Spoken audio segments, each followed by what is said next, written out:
since I made a video. I was talking to a good friend of mine last week about Course in Miracles, and my friend was saying, what is this ego thing? And I said, well, there's a couple of YouTubes that I've made that explain the reflective nature of the ego.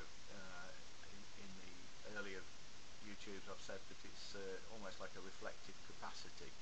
It's like the ability to see a mountain reflected in the surface of a lake. But the surface of the lake is made of water, and it's prone to waves and ripples and things. So it's never going to give you a really accurate picture. And the nature of the mind is that the mind can hold illusions as well as truth. And so the illusions that we hold are just the same as reflections, in that they're not real substantial thoughts. They're actually reflective or imaginative thoughts.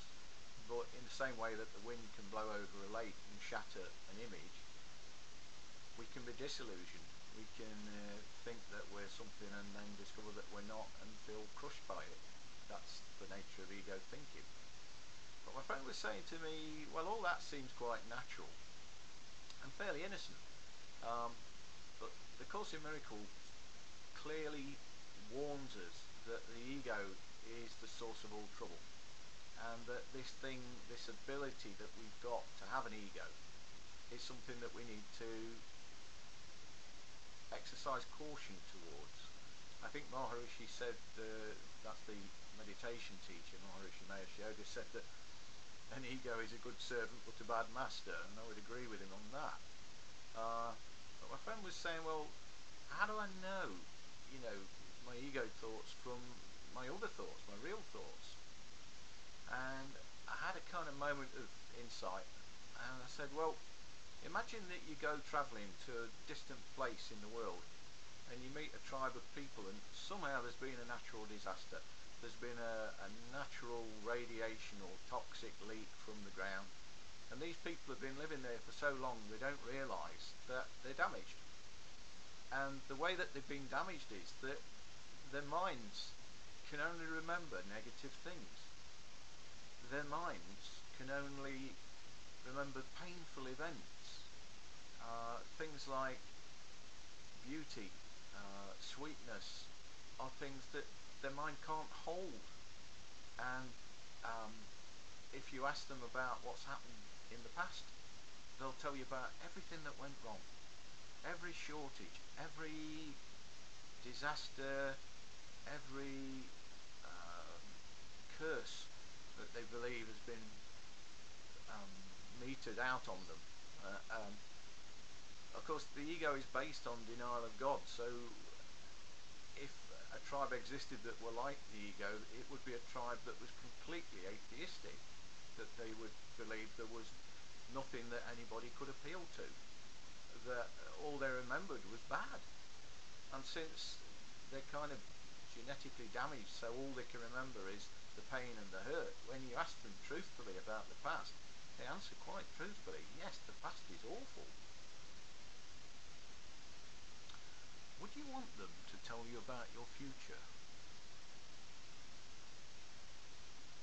Now, this is something that the Course in Miracles deals with very well. It says that the ego takes the past and uses it against the future, and because the ego is very good at keeping us looking back to make sure we remember the facts, but bear in mind that's the negative facts,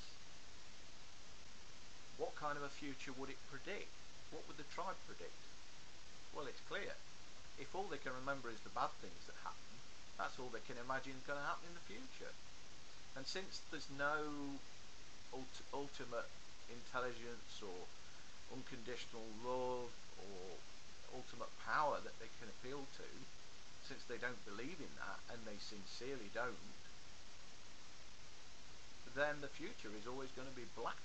It's always going to be painful. It's always going to be toxic. It's going to be filled with shortage and despair, and because that's all they remember, and that is the way the ego works. So my friend was saying to me, well, how do I know when I'm listening to my ego? I said, well, just imagine that you're talking to one of the tribe members and you ask them about the past, and they quite honestly say, well, no good's ever happened to us. And when you say, and what about me? They'll say, well, no good's going to happen to you because you're like us. And when you say, well, what about the future? They're going to say, well, no good's going to happen in the future because we've never known it. Because in the example, they've been damaged by radiation, so they can't remember those things. But the ego is like a damaged person. The ego is the part of us that can only remember bad things.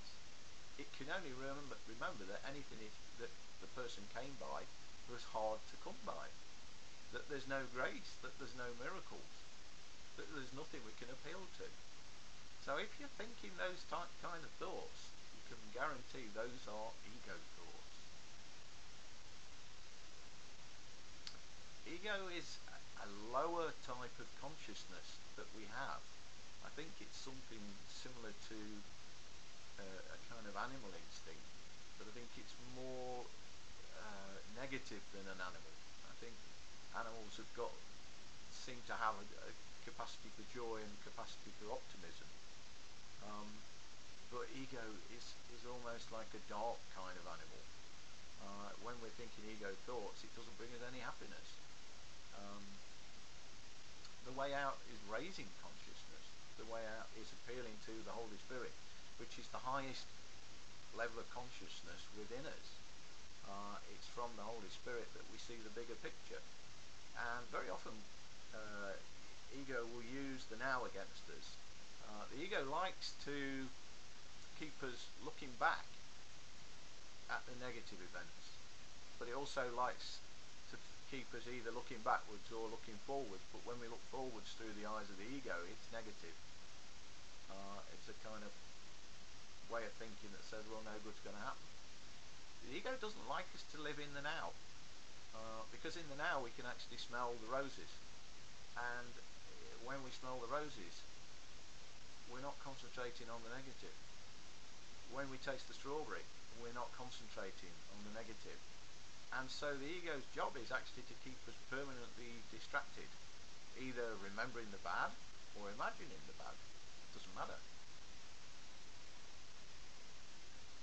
And the way out is to pray. The way out is to ask for a miracle and see, and bring ourselves back into the now. In the now, we taste the sweet. We smell the fragrance. Sometimes in the now, we're presented with challenges. Sometimes in the now, it's not always sweet. But the question then is, how should we look at it? Well, if you ask the tribe, they'd say that proves that life is no good. It proves that there is no loving God. It proves that we're right to be negative. But if you ask the Holy Spirit, which I guess if a negative tribe is like the ego, the Holy Spirit is like a flock of angels.